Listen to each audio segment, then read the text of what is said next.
ಪ್ರಿಯರೇ, ಇವತ್ತು ನಿಮ್ಮೊಂದಿಗೆ ಒಂದು ವಿಶೇಷವಾದ ಕಾರ್ಯಗಳನ್ನು ನಾನು ಹಂಚಿಕೊಳ್ಳೋಕೆ ಇಷ್ಟಪಡ್ತೇನೆ.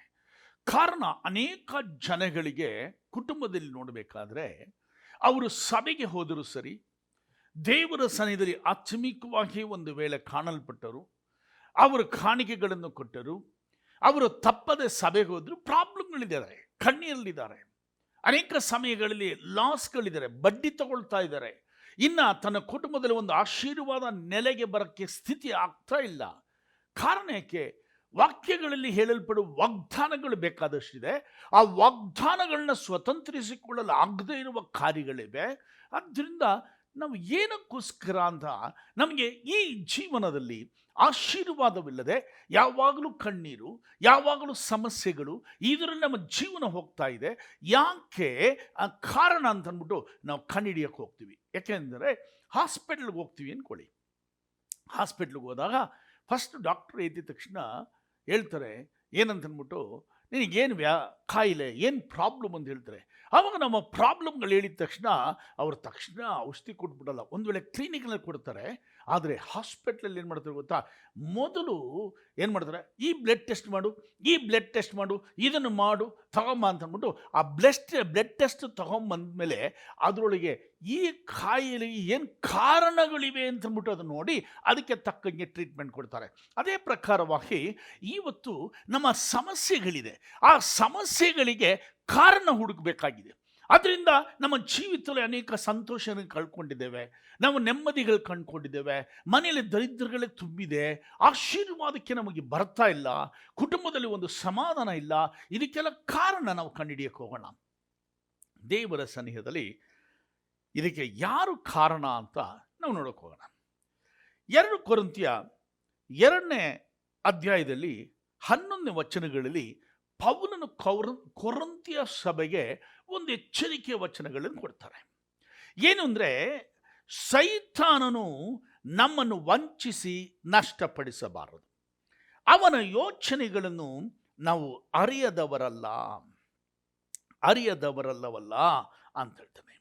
ಇಲ್ಲಿ ನಾವು ನೋಡುವಾಗ ದೇವರ ಸನ್ನಿಹದಲ್ಲಿ ಸೈತಾನ ಅನ್ನೋ ಕಣ್ಣಿಗೆ ಕಾಣದವನು ಸೈತಾನ. ಅವನ ಕ್ರಿಯೆಗಳು ಮಾತ್ರ ನಮಗೆ ಅರ್ಥಕೊಳ್ಳೋಕ್ಕೆ ಸಾಧ್ಯ. ಗಾಳಿ ನಮಗೆ ಕಣ್ಣಿಗೆ ಕಾಣಲ್ಲ, ಆದರೆ ಆ ಗಾಳಿ ಬ್ರೀಸ್ ಬರುವಾಗ, ಒಂದು ಗಾಳಿ ಬರುವಾಗ ನಾವು ಸ್ಪರ್ಶದಿಂದ ಅರ್ಥಕೊಳ್ತೇವೆ. ಆವಾಗ ಒಂದು ವೇಳೆ ಫ್ಯಾನ್ ಹಾಕಿದಾಗ ಆ ಗಾಳಿ ಸ್ಪರ್ಶದಿಂದ ಅರ್ಥಕೊಳ್ತೇವೆ.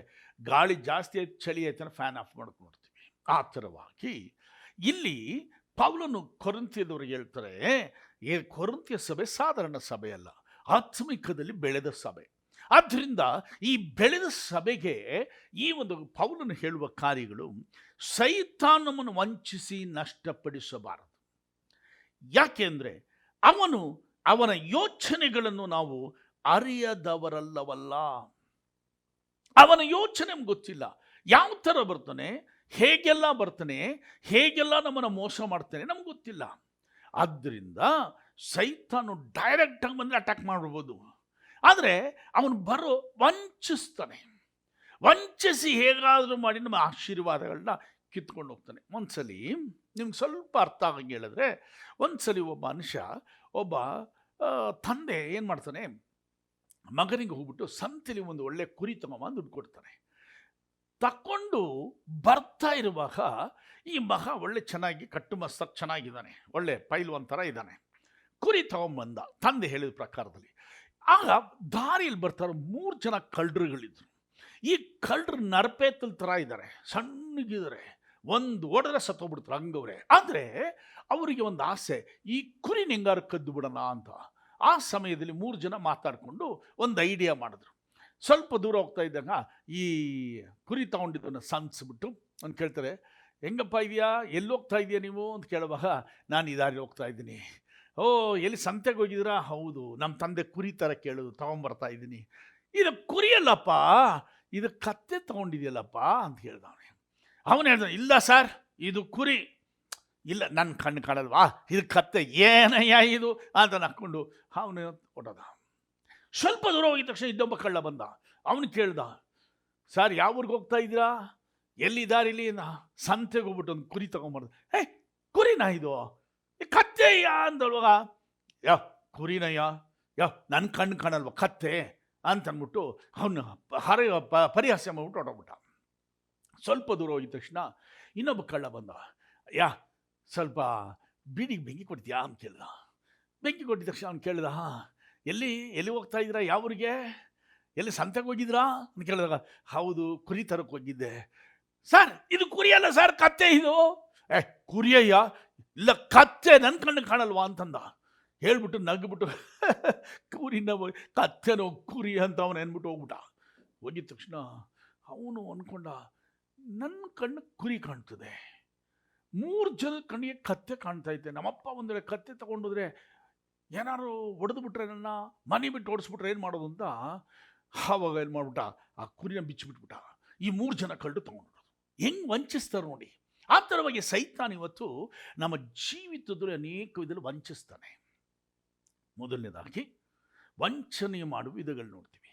ಆದಿಕಾಂಡ 3ನೇ ಅಧ್ಯಾಯದಲ್ಲಿ 4-5ನೇ ವಚನಗಳು ನೋಡಬೇಕು ಅಂತಂದರೆ, ಇಲ್ಲಿ ಸೈತಾನ್ ಏನು ಮಾಡ್ದ, ಹವ್ವಳ ಹತ್ರ ಹೋಗ್ಬಿಟ್ಟು ಕೇಳ್ತಾನೆ. 3ರಿಂದ ನೀವು ವಚನಗಳಿಂದಲ್ಲ ಓದಿ, 3ನೇ ಅಧ್ಯಾಯ 1ನೇ ವಚನಗಳಿಂದ ಕೇಳ್ತಾನೆ. ಹವ್ವಳಿಗೆ ಹೇಳ್ತಾನೆ, ಇಲ್ಲಿ ಯಾವ ಮರದ ಹಣ್ಣುಗಳನ್ನು ತಿನ್ನಬಾರ್ದು ದೇವರು ಹೇಳಿದಾರಾ?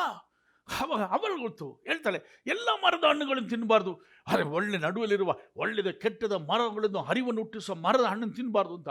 ಅವನು ಹೇಳ್ತಾನೆ, ದೇವರಿಗೆ ಚೆನ್ನಾಗಿ ಗೊತ್ತು, ನೀವು ತಿಂದರೆ ದೇವರಂತಾಗು. ಹೆಂಗೆ ಮರ್ಸ್ತ ನೋಡಿ, ಹೆಂಗೆ ಮೋಸ ಮಾಡ್ತಾನೆ. ಇವಾಗ ಮೊದಲೇ ದೇವ್ರ ಥರ ಇದ್ದಾರೆ, ದೇವನ ತನ್ನ ಸ್ವಾರೂಪ್ಯದಲ್ಲಿ ಮನುಷ್ಯನ ಸೃಷ್ಟಿಸಿದ್ದಾರೆ. ಆದರೆ ಇವನೇನು ಮಾಡ್ತಾವನೆ, ದೇವರ ಥರ ಆಗವಿ. ಅವ ಮೈಂಡ್ ಕೊರೆಯಕ್ಕೆ ಶುರು ಮಾಡ್ತು. ಅವಾಗ ಅಯ್ಯೋ ಹೌದಲ್ಲ, ಈ ನೋಡಿದ್ರೆ ಮರದ ಹಣ್ಣನ್ನು ಏನ್ರೆ ಯಾವ ಥರ ಇದೆಯಂತೆ, ನೋಡುವುದಕ್ಕೆ ರಮ್ಯವಾಗಿಯೂ ಜ್ಞಾನೋದಯಕ್ಕೆ ಅಪೇಕ್ಷಿತಾಗಿದೆ ಅಂತ ಹೇಳಿದು ಅದನ್ನು ತೆಗೆದುಕೊಂಡು ತಿಂದಳು. 6ನೇ ವಚನದಲ್ಲಿ ತನ್ನ ಘಟನೆಗೆ ಪಕ್ಕದಲ್ಲಿ ಒಬ್ಬ ಗಂಡನ ಕೊಟ್ಟಳು. ಇಬ್ಬರು ತಿಂದರು. ತಿಂದ ದಿನ ಮರಣ ಉಂಟಾಯಿತು, ಶಾಪ ಬಂತು. ಹೆಂಗೆ ಮೋಸ ಮಾಡ್ದ? ಅವಾಗ ಏನೇನು ತೋಟನೇ ಕಳ್ಕೊಂಡ್ಬಿಟ್ಟ. ದೇವರು ಬಂದು 3 ಜನಕ್ಕೂ ಶಾಪ ಕೊಟ್ಟು ಕಡೆಯಲ್ಲಿ ಏನು ಮಾಡಿದ್ರು, ದೇವರ ಸನಿಹದಲ್ಲಿ ಏದೇನು ತೋಟವನ್ನು ಬಿಟ್ಟು ಆದಾಮೆ ಒಳ್ಳೆ ಹೊರಗೆ ಕಳಿಸ್ಬಿಟ್ರು. ಏದೇನು ತೋಟದಲ್ಲಿ ಚೆನ್ನಾಗಿದ್ರು, ಕೊಡಲ್ಪಟ್ಟ ಕೆಲಸಗಳನ್ನು ಕಳ್ಕೊಂಡ್ರು, ಅವರ ಮೇಲೆ ದೊಡ್ಡ ಉದ್ದೇಶಗಳನ್ನು ಕಳ್ಕೊಂಡ್ರು, ವಂಚಿಸಕ್ಕೆ ಶುರು ಮಾಡ್ಬಿಟ್ಟ. ದೇವರ ಥರ ಆಗ್ತೀಯ ಅಂತಂದ್ಬಿಟ್ಟ. ಇವರು ವಂಚನೆ. ಏಕೆಂದಕ್ಕೆ ಪೌಲ್ ಹೇಳ್ತಾನೆ, ಹವ್ವಳನ್ನು ವಂಚಿಸಿದ ಹಾಗೆ ನಿಮ್ಮನ್ನು ವಂಚಿಸಿದ್ರೆ ಅಂದರೆ ಅದರಿಂದ ನಾನು ಭಯಪಡುತ್ತೇನೆ ಅಂತ ಪೌಲ್ ಕೊರಿಂದ ಹೇಳ್ತಾನೆ. 2ನೇದಾಗಿ ನಾವು ನೋಡಬೇಕು, ಸಮಯದಿಂದ ಸಂಕುಚಿತವಾಗಿ ನಿಮ್ಮನಿಗೆ ನಾನು ಹೇಳೋಕ್ಕೆ ಇಷ್ಟಪಡ್ತಾ ಇದ್ದೀನಿ. 2ನೇದಾಗಿ ಅವನ ಕಾರ್ಯಗಳನ್ನ ನೋಡುವಾಗ ಅನೇಕ ವಿಧಗಳಿದೆ. ನಾನು ಒಂದು 2-3 ಕಾರ್ಯಗಳು ಮಾತ್ರ ನಿಮ್ಮಲ್ಲಿ ತಗೊಂಡು ನಾನು ಹೇಳೋಕ್ಕೆ ಇಷ್ಟಪಡ್ತಾ ಇದ್ದೀನಿ. ಲೂಕನು ಬರೆದ ಸುವಾರ್ತೆ 8ನೇ ಅಧ್ಯಾಯದಲ್ಲಿ 12ನೇ ವಚನಗಳಲ್ಲಿ ನಾವು ಈ ಥರ ನೋಡ್ತೀವಿ. ಯೇಸು ಸ್ವಾಮಿ ಇಲ್ಲಿ ಬಿತ್ತುವ ಒಂದು ಸೌಮ್ಯಗಳನ್ನ ಹೇಳಿದರು. ನೀವು ಮತ್ತೆ 13ನೇ ಅಧ್ಯಾಯದಲ್ಲಿ ನೋಡಬಹುದು, ಲೂಕ 8ನೇ ಅಧ್ಯಾಯದಲ್ಲಿ ನೋಡಬಹುದು, ಮಾರ್ಕ 4ನೇ ಅಧ್ಯಾಯದಲ್ಲಿ ನೋಡಬಹುದು. ಈ 3 ಗಾಸ್ಪಲ್ನಲ್ಲಿ ಇದನ್ನು ಬರೆಯಲ್ಪಟ್ಟಿದೆ. ಇಲ್ಲಿ ಹೇಳಲ್ಪಡುವ ಬೀಜವನ್ನು ಬಿತ್ತುವನ ಸೌಮ್ಯಗಳನ್ನು ಹೇಳಲ್ಪಟ್ಟಿದೆ.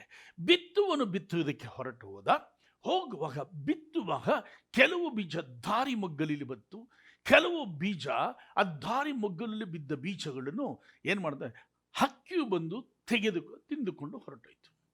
2ನೇದಾಗಿ ಸ್ವಲ್ಪ ಬೀಜವು ಬಂಡೆ ನೆಲದ ಮೇಲೆ ಬಿತ್ತು, ಅದು ಮೊಳೆತು ಬರಲು ಬಿಸಿಲೇರಲು ಅದು ಬಾಡಿ ಹೋಯಿತು. ಕೆಲವು ಬೀಜ ಮುಳ್ಳುಗಳ ಮಧ್ಯದಲ್ಲಿ ಅದು ಬಿದ್ದು ಅದೇನು ಮಾಡೋಕ್ಕೆ ಶುರುವಾಯಿತಂತೆ, ಆ ಬೆಳೆದು ಮುಳ್ಳುಗಳು ಚುಚ್ಚಿ ಫಲ ಕೊಡದೆ ಇದ್ದೋಗಿ ಮಾಡ್ತು. ಸ್ವಲ್ಪ ಬೀಜ ಒಳ್ಳೆಯ ನೆಲದಲ್ಲಿ ಬಿದ್ದು ಅದು ಏನು ಮಾಡೋಕ್ಕೆ ಶುರು ಮಾಡ್ತು. ಆ ಸಮಯದಲ್ಲಿ ಅದು 30ರಷ್ಟು 60ರಷ್ಟು 100ರಷ್ಟು ಫಲ ಕೊಡ್ತು ಅಂತ ಬೈಬಲ್ ನೋಡ್ತೀವಿ. ಇಲ್ಲಿ ನಾವು ನೋಡ್ತಾ ಇರೋದು ಬಿತ್ತಲ್ಪಟ್ಟ ಬೀಜ ದಾರಿ ಮಗ್ಗಲ್ಲಿ ಬಿತ್ತು. ಅದಕ್ಕೆ ಇದಕ್ಕೆ ಅರ್ಥ ಅಂತ ಶಿಷ್ಯರು ಕೇಳ್ತಾರೆ, ಇದಕ್ಕೆ ಅರ್ಥ ಏನು ಅಂತ ಕೇಳಲ್ಪಡುವಾಗ ಅದು ಆ ಸೌಮ್ಯದ ಅರ್ಥವನ್ನು ಹೇಳ್ಕೊಂಡು ಬರ್ತಾರೆ ದೇವರು. ಮೊದಲನೇ ಕಾರ್ಯಗಳು ಹೇಳುವಾಗ ಇಲ್ಲಿ 12 ವಚನಗಳು ನೋಡುವಾಗ 11-12 ವಚನಗಳಿವೆ. ಈ ಸೌಮ್ಯದ ಅರ್ಥವೇನೆಂದರೆ, ಆ ಬೀಜವೆಂದರೆ ದೇವರ ವಾಕ್ಯ, ಕೆಲವು ವಾಕ್ಯವನ್ನು ಕೇಳಿದ ಕೂಡಲೇ ಸೈತಾನನು ಬಂದು ಅವರನ್ನು ನಂಬಿ ರಕ್ಷಣೆ ಹೊಂದಬಾರದೆಂದು ವಾಕ್ಯವನ್ನು ಅವರ ಹೃದಯದಿಂದ ತೆಗೆದು ಬಿಡುತ್ತಾನೆ. ಬಿತ್ತಲ್ಪಟ್ಟ ಬೀಜ ದೇವರ ವಾಕ್ಯ ಹೃದಯದಲ್ಲಿ ಬಿದ್ದಾಗ ಸೈತಾನು ವಾಕ್ಯ ಹಂಗೆ ತೆಗೆದು ಬಿಡ್ತಾನಂತೆ. ಕಾರಣ ಆ ವಾಕ್ಯದಿಂದ ಆ ಮನುಷ್ಯ ರಕ್ಷಣೆ ಹೊಂದಬಾರದು. ರಕ್ಷಣೆ ಹೊಂದಿದ್ರೆ ದೇವರ ಸನಿಹದಲ್ಲಿ ಸೈತಾನು ಬಂದು ಅವನ ಜೀವಿತದಲ್ಲಿ ಹಾಕಿರುವ ಪ್ಲಾನ್ಗಳು, ಅವನ ಜೀವಿತದಲ್ಲಿ ಏನೆಲ್ಲ ನಷ್ಟ ಮಾಡಬೇಕು, ಕುಟುಂಬದಲ್ಲಿ ಏನೆಲ್ಲ ಹಾಳು ಮಾಡಬೇಕು, ಕುಟುಂಬದಲ್ಲಿ ಡೈವರ್ಸ್ ಮಾಡಬೇಕು, ಕುಟುಂಬದಲ್ಲಿ ಹಾಳು ಮಾಡಬೇಕು, ಅವನು ಕೊಲ್ಲುವುದಕ್ಕೋಸ್ಕರವಾಗಿ ಹಾಳು ಮಾಡುವುದಕ್ಕೋಸ್ಕರ ಬರುತ್ತಾನಷ್ಟೇ ಅಂತ ಅಂದ್ಬಿಟ್ಟು ಯೋಹಾನ ಬರೆದ ಸುವಾರ್ತೆ 10:10 ನೋಡ್ತೀವಿ. ಆ ಥರವಾಗಿ ಅವನಿಡುವ ಎಲ್ಲ ಪ್ಲಾನ್ಗಳನ್ನು ನಾಶ ಮಾಡೋಕ್ಕೋಸ್ಕರವಾಗಿ, ಅವನೆಲ್ಲ ಕುಟುಂಬ ನಾಶ ಮಾಡೋಕ್ಕೋಸ್ಕರವಾಗಿ ಆ ರಕ್ಷಣೆ ಹೊಂದಬಾರ್ದು ಬೀಜ ತೆಗೆದುಬಿಡ್ತಾನೆ. ಅದರಿಂದ ತುಂಬ ಜನಕ್ಕೆ ಚರ್ಚ್ಗೆ ಹೋಗುವ ಏನು ಮಾಡ್ತಾರೆ ಗೊತ್ತಾ, ನಮಗೆ ಜೀವಕ್ಕೂ ಮರಣಕ್ಕೂ ದೇವರು ಹೇಳ್ತಾರೆ, ಶಾಪವನ್ನು ಆಶೀರ್ವಾದವನ್ನು ನಿಮ್ಮ ಮುಂದಿಟ್ಟಿದ್ದೇನೆ, ಆಶೀರ್ವಾದವನ್ನೇ ಹೊಂದಿಕೊಳ್ಳಬೇಕೆಂದು ನಿಮಗೆ ಆಲೋಚನೆ ಹೇಳ್ತೇನೆ ಅಂತ ಅಂದ್ಬಿಟ್ಟು ವೇದದಲ್ಲಿ ನೋಡ್ತೀವಿ. ಆದರೆ ಆಶೀರ್ವಾದಕ್ಕೂ ಮರಣಕ್ಕೂ ಎಷ್ಟು ದೂರ ಇದೆ? ಒಂದು 3 ಇಂಚ್ ಅಷ್ಟೇನೆ. ಹಂಗಂದ್ರೆ ಸಭೆಗೆ ಹೋಗ್ತೀವಿ, ಸಭೆಗೆ ಹೋಗುವಾಗ ವಾಕ್ಯ ಕೇಳುವ ಕಿವಿಗೆ ಹತ್ತಿಕೊಂಡಿರ್ತೀವಿ ಅಲ್ಲ, ಕಿವಿ ಕೇಳಿಸ್ಕೊಳ್ಳದೆ ಇದ್ದಂಗೆ ಮಾಡ್ತೀವಿ. ತುಂಬ ಜನ ಹೇಳ್ತಾರೆ ಒಂದು ಕಿವಿಲಿ ಕೇಳಿ ಇನ್ನೊಂದು ಕಿವಿಲಿ ಬಿಡಬೇಕು ಅಂತ. ಅಲ್ಲ, 2 ಕಿವಿಲಿ ಕೇಳಿ ಹೃದಯಕ್ಕೆ ರಕ್ಷಣೆ ಬರ್ತದೆ. ಕಿವಿಗೆ ಹತ್ತಿಕೊಂಡು ಕೂತ್ಕೊಂಡ್ರೆ ಮೂಗತ್ತಿ ಇಳ್ಕೊಂಡು ಬರ್ತದೆ ಕಡೆಯಲ್ಲಿ. ಹಂಗಂದ್ರೆ ಎಷ್ಟು ಇಂಚಿದೆ? 3 ಇಂಚಿದೆ ಅಷ್ಟೇ. ಕಿವಿಗೆ ಹತ್ತಿಕೊಂಡ್ರೆ ಮರಣ. ನಾನು ಹೇಳ್ತದ್ದು, ನಿನ್ನ ಜೀವಿತದಲ್ಲಿ ರಕ್ಷಣೆ ಹೊಂದಬಾರ್ದು ಅಂತ ಹೇಳಿ ಸೈತಾನ ಏನು ಮಾಡ್ತಾನೆ? ವಾಕ್ಯದಿಂದ ತೆಗೆದು ಬಿಡ್ತಾನೆ. ಮಾತ್ರವಲ್ಲ ಪ್ರಿಯರೇ, ಆ ವಾಕ್ಯ ಒಂದು ವೇಳೆ ನಾವು ಹೃದಯದಲ್ಲಿ ಬಿಟ್ಟಿರೋದು ಸಹ, ಅಯ್ಯಾದ ವಾಕ್ಯನ ಅಯ್ಯಾದ್ರೊಳಗೆ ಏನಿದೆ ವಾಕ್ಯಗಳು ಹೇಳ್ತಾರೆ, ಅವ್ರು ನೋಡಿ ಹೆಂಗಿದ್ದಾರೆ, ಇವ್ರು ನೋಡಿ ಹೆಂಗಿದ್ದಾರೆ, ಅವರು ಕ್ರಿಸ್ತವ್ರು ಹಿಂಗಿಲ್ವಾ, ಇನ್ನೊಬ್ಬರನ್ನ ತೋರಿಸಿ ನಿನ್ನ ವಂಚಿಸ್ತಾನೆ. ಅದರಿಂದ 2 ಕೊರಿಂಥಿಯರಲ್ಲಿ 4ನೇ ಅಧ್ಯಾಯ 4 ವಚನಗಳಲ್ಲಿ ನಾವು ನೋಡ್ತೀವಿ. ಏನು ಮಾಡ್ತಾನಂತೆ ಅವನು? 4ನೇ ಅಧ್ಯಾಯ 4ನೇ ವಚನಗಳಲ್ಲಿ ದೇವರ ಪ್ರತಿರೂಪವಾಗಿರುವ ಕ್ರಿಸ್ತನ ಪ್ರಭಾವವನ್ನು ತೋರಿಸುವ ಸುವಾರ್ತೆಯ ಪ್ರಕಾಶವು ಉದಯವಾಗಬಾರೆಂದು ಈ ಪ್ರಪಂಚದ ದೇವರು ನಂಬಿಕೆ ಇಲ್ಲದವರ ಮನಸ್ಸನ್ನು ಮಂಕು ಮಾಡಿದನು. ಸೈತಾನ್ ಏನು ಮಾಡ್ತಾನೆ ಗೊತ್ತಾ? ಈ ಪ್ರಪಂಚದ ದೇವರು ಅಂದರೆ ಸೈತಾನ್ ಏನು ಮಾಡ್ತಾನೆ? ಈ ದೇವರ ಸುವಾರ್ತೆ ಎಂಬ ವಾಕ್ಯದ ಪ್ರಭಾವ, ಅದ ಮಹಿಮೆ ಅವನ ಜೀವಿತದಲ್ಲಿ ಉದಯವಾಗಬಾರದು, ರಕ್ಷಣೆ ಹೊಂದಬಾರದು, ಆಶೀರ್ವಸಲ್ಪಡಬಾರದು ಅಂತೇಳಿ ಆ ವಾಕ್ಯಕ್ಕಿರುವ ಪ್ರಭಾವನ ಮಂಕು ಮಾಡಿಬಿಡ್ತಾನೆ. ಅವನು ಮಂಕು ಮಾಡಿಬಿಡ್ತಾನೆ ಅಂದರೆ ಒಂಥರ ಮಂದ ಮಾಡಿಬಿಡ್ತಾನೆ. ಅಯ್ಯೋ ಇದರೊಳಗೆ ಆ ವಾಕ್ಯಗಳು, ಅವನು ಇದನ್ನಲ್ಲ ನೋಡು, ಅವನು ಹೆಂಗಿದ್ದಾನೆ, ಚರ್ಚ್ಗೆ ಹೋಗ್ತಾನಲ್ಲ, ಅವನು ಯಾವ ಥರ ಇದ್ದಾನೆ, ಅಯ್ಯೋ ಅವ ಕ್ರಿಸ್ತವನು, ಅವನು ಕುಡ್ಕೊಂಡೇ ಇದ್ದಾನೆ ಬೆಳಗ್ಗೆಯಿಂದ, ಆದರೆ ನಿನಗೇನು? ಆ ವಾಕ್ಯಗಳು ಹೃದಯದಲ್ಲಿ ಕೆಲಸ ಮಾಡದಿದ್ದಾಗೆ ಮಂದ ಮಾಡಿಬಿಡ್ತಾನೆ, ಮಂಕು ಮಾಡಿಬಿಡ್ತಾನೆ. ಅದು ಕ್ರಿಯಾರೂಪದಲ್ಲಿ ಬರೆದಿದ್ದಂಗೆ ಅದನ್ನು ತಡೆದು ಬಿಡ್ತಾನೆ. ಯಾವಾಗ ತಡಿತಾನೋ ಆ ವಾಕ್ಯಗಳಲ್ಲಿ ಕೆಲಸ ಮಾಡೋಕ್ಕಾಗಲ್ಲ. ಆವಾಗ ಸೈತಾನ್ ಈಸಿಯಾಗಿ ನಿನ್ನೊಳಗೆ ಕೆಲಸ ಮಾಡೋಕ್ಕೆ ಸಾಧ್ಯ. ಇನ್ನೊಂದು ಕಾರ್ಯಗಳನ್ನು ಹೇಳಕ್ಕೆ ಇಷ್ಟಪಡ್ತೀನಿ. ಇದರಿಂದ ಲೂಕನು ಬರೆದ ಸುವಾರ್ತೆ 13ನೇ ಅಧ್ಯಾಯ 11ರಿಂದ 16 ವಚನಗಳವರೆಗೆ ನೋಡಬೇಕು ಅಂತಂದರೆ, ಇಲ್ಲಿ ಒಬ್ಬಾಕೆ ಏನು ಮಾಡ್ತಾ ಇದ್ದಾಳೆ? ಸಭೆಗೆ ಹೋಗ್ತಾ ಇದ್ದಾಳೆ. ಹೋಗುವಾಗ ಅಲ್ಲಿ ಅವಳು ಯಾರು ಅಂದರೆ ಅಬ್ರಹಾಮನ ಸಂತತಿ. ಅವಳೇನು ಮಾಡಿದ್ರೆ? ಸೈತಾನಿಂದ ಕಟ್ಟಲ್ಪಟ್ಟು ಅವಳಿಗೇನು ಮಾಡಿದ್ರು? ಗೂನಿ ಹೆಂಗಸು. ಅವಳು ಗೊತ್ತಿಲ್ಲ ಏನೆಲ್ಲ ಟ್ರೀಟ್ಮೆಂಟ್ ತಗೊಂಡ್ಲೋ, ಎಷ್ಟೆಲ್ಲ ಕಷ್ಟಪಡ್ಲೋ, ಕಡೆಯಲ್ಲಿ ಹಾಗೆ ಹೋಗ್ತಾವಳೆ. ಅವಳು ಗೂನಿಯಾಗಿದ್ದು 18 ವರ್ಷ ಸೈತಾನಿಂದ ಕಟ್ಟಲ್ಪಟ್ಟಿದ್ದಾಳೆ. ಎಂಥ ಸ್ಥಿತಿ ನೋಡಿ. ನಾವು ಇವತ್ತು ಕ್ರಿಸ್ತವರಾಗಿದ್ದೇವೆ, ಸಭೆ ಹೋಗ್ತೇವೆ, ಬೈಬಲ್ ಓದ್ತೇವೆ, ಕಾಣಿಕೆ ಕೊಡ್ತೇವೆ, ಎಲ್ಲ ಮಾಡ್ತೇವೆ. ಆದರೆ ಸೈತಾನಿಂದ ಕಟ್ಟಲ್ಪಟ್ಟು ನಾವು ಸ್ವಲ್ಪವಾದರೂ ನಿಮಿರು ನಿಂತುಕೊಳ್ಳದೆ, ಸ್ವಲ್ಪವಾದರೂ ಆಶೀರ್ವಾದ ಹೊಂದಕ್ಕಾಗದೆ ಸೈತಾನ್ ಮಾಡ್ತೇವೆ ಗೊತ್ತಾ? ಯಾವುದೋ ಕಾರ್ಯಗಳಿಗೆ ಕಟ್ಟಾಕ್ಬಿಡ್ತಾನೆ. ನೀನು ಚರ್ಚ್ಗೆ ಹೋಗಿ ಪರವಾಗಿಲ್ಲ, ನಿನ್ನ ಅಭ್ಯಾಸಗಳು ಬಿಡಬೇಡ. ನೀನು ಚರ್ಚ್ಗೆ ಹೋಗಿ ಪರವಾಗಿಲ್ಲ, ನಿನ್ನ ದುರಭ್ಯಾಸಗಳು ಬಿಡಬೇಡ. ನೀನು ಚರ್ಚ್ಗೆ ಹೋಗಿ ಪರವಾಗಿಲ್ಲ, ನೀನು ಜಗಳ ಆಡೋದು ಬಿಡಬೇಡ. ನೀನು ಚರ್ಚ್ಗೆ ಹೋಗಿ ಪರವಾಗಿಲ್ಲ, ಅದಕ್ಕೂ ಇದಕ್ಕೂ ಸಂಬಂಧ ಇಲ್ಲ. ನೀನು ಚರ್ಚ್ಗೆ ಹೋಗಿ ಪರಲ್ಲ, ಕುಡಿ, ಚೆನ್ನಾಗಿ ದುಂದೋತಾಣ ಮಾಡು, ಚೆನ್ನಾಗಿ ಪ್ರಾಪಂಚಿಕ ವಿಧದಲ್ಲಿ ಜೀವಿಸು, ಪರವಾಗಿಲ್ಲ, ನೀನು ಹೆಂಗೆ ಬೇಕಾದ್ರೆ ಇರು ಅಂತಂದ್ಬಿಟ್ಟು ನಿನ್ನ ಮಂಕು ಮಾಡಿಬಿಡ್ತಾನೆ. ಅವಳು ಚರ್ಚ್ಗೆ ಹೋಗ್ತಾ ಇದ್ದಾಳೆ, 18 ವರ್ಷಗಳಿಂದ ಕಟ್ಟಲ್ಪಟ್ಟಿದ್ದಾಳೆ. ಸ್ವಲ್ಪವಾದರೂ ನಿಮರಕ್ಕಾಗ್ದೇನೆ ಅವಳು ಹಾಗೆ ಇದ್ದಾಳೆ. ಅವಳ ಜೀವಿತದಲ್ಲಿ ಬದಲಾವಣೆ ಬರಲಿಲ್ಲ. ಕಾರಣ ಏಕೆಂತಂದರೆ ಸೈತಾನು ಏನು ಮಾಡಿದ್ದಾನೆ, ಅವಳನ್ನ ಕಟ್ಟಾಕ್ಬಿಟ್ಟಿದ್ದಾನೆ. ಅವಳೇನು ಮಾಡೋಕ್ಕೆ ಆಗ್ತಾ ಇಲ್ಲ. ಅವಳ ಜೀವಿತದಲ್ಲಿ ಒಂದರಲ್ಲೂ ಆಶೀರ್ವಾದ ಹೊಂದಕ್ಕಾಗ್ತಾ ಇಲ್ಲ. ಸಭೆಗೆ ಹೋಗ್ತಾ ಇದ್ದಾಳೆ, ಆದರೆ ವಂಚನೆಯಿಂದ ಕಾಣಲ್ಪಡ್ತಾಳೆ. ಹೌದು ಪ್ರಿಯರೇ, ಮಾತ್ರವಲ್ಲ, ನಾವು ನೋಡ್ತೀವಿ ಯೇಸು ಜೊತೆಗೇ ಇದ್ದ ಮನುಷ್ಯ ಯಾರು? ಈ ಯೂದಾಸ್ ನೋಡ್ತೀವಿ. ಯೂದಾಸ್ ಇಸ್ಕರಿಯೋತ್ ನೋಡುವಾಗ, ಯೋಹಾನ್ ಬರೆದ ಸುವಾರ್ತೆ 13:2 ನೋಡುವಾಗ, ಯೇಸುವನ್ನು ಹಿಡ್ಕೊಟ್ರೆ ಸಾಕು ನಿಂಗೆ ದುಡ್ಡು ಬರ್ತದೆ. ಅವನ ಹೃದಯವನ್ನು ಪ್ರೇರೇಪಿಸ್ತಾನೆ, ವಂಚಿಸ್ತಾನೆ. ಇದರಲ್ಲಿ ನೋಡಬೇಕಂದ್ರೆ ನೀವು ಅಪೊಸ್ತಲ ಕೃತ್ಯಗಳ 5ನೇ ಅಧ್ಯಾಯದಲ್ಲಿ ನೋಡುವಾಗ ಅನನೀಯ ಸಪ್ರಾಳಿದ್ದಾರೆ. ಅನನೀಯ ಸಪ್ರಾಳು ಇವರು ಬಾರ್ನಬ ಏನು ಮಾಡೋಕ್ಕೆ ಶುರು ಮಾಡಿದ, ಅವನು ತನ್ನ ಆಸ್ತಿಗಳೆಲ್ಲ ಮಾರಿ ಅವನೇನು ಮಾಡ್ದ, ಪೇತ್ರನ ಪಾದದಲ್ಲಿಡಕ್ಕೆ ಶುರು ಮಾಡ್ದ. ಪೇತ್ರನ ಪಾದದಲ್ಲಿಡುವಾಗ ನಡೆದ ಕಾರ್ಯಗಳು, ಎಲ್ಲ ತುಂಬ ಸಂತೋಷಪಟ್ಟು ಇದು ಮಾಡಿದ್ರು. ಬಾರ್ನಬ ಹಾಗೆ, ಬಾರ್ನಬ ಹೀಗೆ. ಇವರು ತಡೆಯೋಕ್ಕಾಗಲ್ಲ. ಇವರು ಆಸ್ತಿ ಮಾಡಿ ಮಾರುಬಿಟ್ಟು ತಂದು ಒಂದು ಭಾಗವನ್ನು ಏನು ಮಾಡ್ದ ಗೊತ್ತಾ, ಮರೆಸ್ಕೊಂಬಿಟ್ಟ. ಪೇತ್ರ ಪಾದದಲ್ಲಿ ತಂದಿಟ್ಟ. ಇಟ್ಟ ತಕ್ಷಣ ಪೇತ್ರ ಕೇಳ್ತಾನೆ, ಇಷ್ಟಕ್ಕೋ ಮಾರಿದ್ದು? ಹೌದು ಅಂತಾನೆ. ಯಾಕೆ ಪರಿಶುದ್ಧಾತ್ಮನ ವಂಚಿಸ್ತಿದ್ಯಾ? ನಿನ್ನ ಹೃದಯದಲ್ಲಿ ಸೈತಾನ ತುಂಬಿದ್ದೇನು ಅಂತ ಹೇಳ್ತಾನೆ. ಅವಾಗ ದೇವರ ಹತ್ರ ಬಂದು ನಾವು ಸುಳ್ಳುಗಳು ಹೇಳ್ತೀವಿ.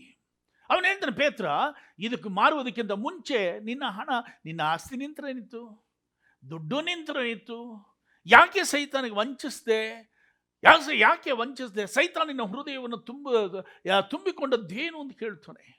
ಆವಾಗ ದೇವರ ಸನಿಹದಲ್ಲಿ ಅವನ ಪೇತ್ರ ಹೇಳ್ತಾ ಇದ್ದಂಗೆ ಅವನು ಕೆಳಗೆ ಬಿದ್ದು ಹೋಗ್ತಾನೆ. ಪ್ರಾಣವನ್ನು ಬಿಟ್ಟು ಹೋಗ್ತಾನೆ. ಕಡೆಯಲ್ಲಿ ಜೊತೆಗಿದ್ದ ಯುವಕರು ಬಂದ್ಬಿಟ್ಟು ಅವನೇನು ಮಾಡ್ತಾರೆ, ತಗೊಂಡೋಗಿ ಸ್ಮಶಾನದಲ್ಲಿ ಹೂಣಾಕ್ ಬರ್ತಾರೆ. ನಂತರ ಸ್ವಲ್ಪ 3 ಗಂಟೆ ಆದಂತ ಅದು ನಾಡಿದ್ದು ಗೊತ್ತಿಲ್ಲ. ಅವನ ಹೆಂಡತಿ ಬರ್ತಾಳೆ, ಯಾಕೆ ನನ್ನ ಗಂಡ ಇಷ್ಟೊತ್ತಾಯಿತು ಹೋಗಿ 3 ಗಂಟೆ ಆಯಿತು, ಈಗ 3 ಗಂಟೆ ಆಯ್ತಲ್ಲ, ತಗೊಂಡೋಗಿ ದುಡ್ಡು ಕೊಟ್ಟು ಬರೋಕ್ಕೆ ಇಷ್ಟೊತ್ತು ಅಂದ್ಬಿಟ್ಟು ಹೆಂಡತಿ ಬರ್ತಾಳೆ. ನಡಿದು ಗೊತ್ತಾಗಲಿಲ್ಲ. ಪೇತ್ರ ಕೇಳ್ತಾನೆ, ಇಷ್ಟೇನ ಮಾಡಿದ್ದು? ಹೌದು. ಯಾಕೆ ಸುಳ್ಳು ಹೇಳಿದ್ರೆ ಒಡಂಬಟ್ರಿ? ಸೈತಾನ ಕ್ರಿಯೆಗಳು ಒಡಂಬಟ್ರಿ. ನಿನ್ನ ಗಂಡನ ಸಮಾಧಿಯನ್ನು ಮಾಡಿದ ಕಾಲುಗಳು ಇನ್ನ ಬಾಗಲಲ್ಲಿ ನಿಂತಿದೆ, ನಿನ್ನ ಹೊತ್ಕೊಂಡು ಹೋಗೋರು. ಅವಳು ಕೆಳಗೆ ಬಿದ್ದು ಸತ್ಲು ತಗೊಂಡೋದ್ರು. ಸಭೆಯಲ್ಲಿ ಒಂದು ಭಯ ಹಿಡಿಯೋಕ್ಕೆ ಶುರು ಮಾಡ್ತು. ಏಕೆಂತಂದರೆ ಸೈತಾನ ಏನು ಮಾಡ್ತಾನೆ ಗೊತ್ತಾ, ನಮ್ಮನ್ನು ಮರಣದ ದಾರಿಯಲ್ಲಿ ಕೂಡ ನಡೆಸ್ತಾನೆ. ದೇವರ ಸಲ್ಲಿ ಸುಳ್ಳುಗಳು ಹೇಳುವ ಹಾಗೆ, ದೇವರ ಪಾದದಲ್ಲಿ ಸುಳ್ಳುಗಳು ಹೇಳಿ ನಮ್ಮನ್ನು ವಂಚಿಸುವ ಹಾಗೆ, ಮೋಸ ಮಾಡುವ ಹಾಗೆ ಮಾಡ್ತಾನೆ. ಇಲ್ಲಿ ನೋಡಕ್ಕೆ ಹೋದರೆ 13ನೇ ಅಧ್ಯಾಯದಲ್ಲಿ ನಾವು ನೋಡ್ತೀವಿ, ಯೋಹಾನ್ ಬರೆದ ಸುವಾರ್ತೆ 13ನೇ ಅಧ್ಯಾಯ 2ನೇ ವಚನಗಳು ನೋಡುವಾಗ, ಸೈತಾನು ಯೇಸು ಸ್ವಾಮಿ ಜೊತೆಗಿದ್ದ ಶಿಷ್ಯನನ್ನೇ ಪ್ರೇರೇಪಿಸ್ತಾನೆ. ಯೇಸು ಸ್ವಾಮಿ ಹಿಡ್ಕೊಡು, ಪರವಾಗಿಲ್ಲ, ಯಾಜಕರ ಹತ್ರ ಮಾತಾಡು. ಅವನು ಮಾತಾಡಿ ಬರುವ ಯಾಜಕರು ಹೇಳ್ತಾರೆ, ನನಗೆ ಏನು ಬೇಕು, 30 ಬೆಳ್ಳಿ ಹಣ ಕೊಡು. 30 ನಾಣ್ಯಕ್ಕೋಸ್ಕರ ಯೇಸುನ್ ಮಾರ್ತಾನೆ. ಆವಾಗ ಯೇಸು ನಾನು ತೋರಿಸ್ಕೊಡ್ತೀನಿ. ಅವಾಗ ಸೈತಾನ ಅವನೊಳಗೆ ಹೇಳ್ತಾನೆ, ಏನಂತ ಗೊತ್ತಾ, ಅವಾಗ ಅವನ ಕರ್ತನ ಭೋಜನವನ್ನು ತಗೊಳ್ಳುವಾಗ 27ನೇ ವಚನ ನೋಡ್ತೀವಿ, ಅವನ ಹೃದಯದಲ್ಲಿ ಒಳಗೆ ಹೊಕ್ಕ ಅಂತ ಬೈಬಲ್ ಇದೆ. ಆವಾಗ ಸೈತಾನ ಹೇಳ್ತಾನೆ, ಯೇಸು ಸ್ವಾಮಿ ಹಿಡ್ಕೊಂಡು ಪರವಾಗಿಲ್ಲ. ಏನು ಮಾಡ್ತಾರೆ ಗೊತ್ತಾ, ನೀನು 3 ವರ್ಷ ನೋಡಿದೀಯಾ, ಯೇಸು ಸ್ವಾಮಿ ಯಾವಾಗಲೂ ಕಲ್ಲು ಹೊಡೆಯುವಾಗ ಏನಾಯಿತು, ಯೇಸು ಸ್ವಾಮಿ ಹಾಗೆ ಮರೆಯೋಗೋದ್ರು. ಯೇಸು ಸ್ವಾಮಿನ ಬೆಟ್ಟಿನ ತಳ್ಳಬೇಕು ಅಂದರೆ ಆತನು ಮರೆಸಿಕೊಂಡು ಹೋದನು. ಈಗ ನೀನು ಹಿಡ್ಕೊಂಡ್ರು 30 ಬೆಳ್ಳಿ ನಾಣ್ಯ ನಿನಗೆ ಬಂದ್ಬಿಡ್ತದೆ.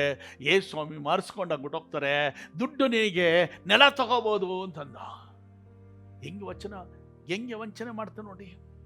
ಆದ್ದರಿಂದ ಪ್ರಿಯರೇ, ದೇವರ ಸನಿಹದಲ್ಲಿ ನಮ್ಮ ಜೀವಿತದಲ್ಲಿ ಸೈತಾನ ಬಂದು ವಂಚಿಸಿ ನಷ್ಟ ಮಾಡ್ತಾನೆ. ಅದಕ್ಕೆ ಪೌಲ್ ಹೇಳ್ತಾನೆ ಕೊರಿಂಥಿಯರಿಗೆ, ಸೈತಾನನ ಯೋಚನೆಗಳನ್ನು ನೀವು ಅರಿದೇ ಇರುವುದಿಲ್ಲ.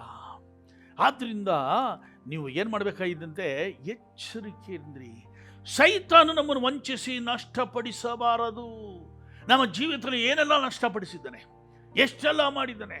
ನಿನ್ನ ಮಕ್ಕಳ ಜೀವಿತದಲ್ಲಿ, ನಿನ್ನ ಗಂಡನ ಜೀವಿತದಲ್ಲಿ, ನಿನ್ನ ಜೀವಿತದಲ್ಲಿ ಎಷ್ಟೆಲ್ಲ ಹಾಳು ಮಾಡಿದ್ದಾನೆ.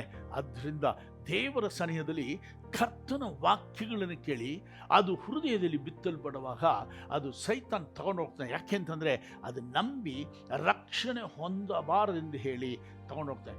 ನಂಬಿದ್ರೆ ಅವನ ಜೀವಿತದಲ್ಲಿ ರಕ್ಷಣೆ ಹೊಂದಿದ್ರೆ ಅವನ ಜೀವಿತದಲ್ಲಿ ಬರಲಿರುವ ಅನೇಕ ಆಶೀರ್ವಾದಗಳನ್ನು ಸುತಂತ್ರಿಸಿಕೊಳ್ಳಬಹುದು. ಸಮಾಧಾನ, ಸಂತೋಷ, ಆಶೀರ್ವಾದ, ಐಶ್ವರ್ಯ ಸಕಲಗಳನ್ನು ದೇವರು ಅನುಭವಿಸುವ ಹಾಗೆ ದೇವರು ಮಾಡ್ತಾರೆ. ಆದರೆ ಅದನ್ನು ನೀನು ಅನುಭವಿಸದಿರುವ ಹಾಗೆ ಸೈತಾನು ವಾಕ್ಯಗಳನ್ನು ತರುತ್ತಾರೆ, ವಂಚಿಸ್ಬಿಡ್ತಾನೆ, ವಾಕ್ಯಗಳು ಮಂದ ಮಾಡಿಬಿಡ್ತಾರೆ. ಆದ್ದರಿಂದ ಸಮಯ ಏನಕ್ಕೋಸ್ಕರ ಬಂದರು ಗೊತ್ತಾ? ಒಂದೇ ಒಂದು ವಾಕ್ಯಗಳನ್ನ ಮುಗಿಸೋಣ. 1 ಯೋಹಾನ 3:8 ವಚನಗಳು ಓದಬೇಕಂದ್ರೆ ಕರ್ತನು ಹೇಳ್ತಾರೆ, ಸೈತಾನ ಕೆಲಸಗಳನ್ನು ಲಯ ಮಾಡುವುದಕ್ಕೋಸ್ಕರವೇ ದೇವಕುಮಾರನು ಪ್ರತ್ಯಕ್ಷನಾದನು.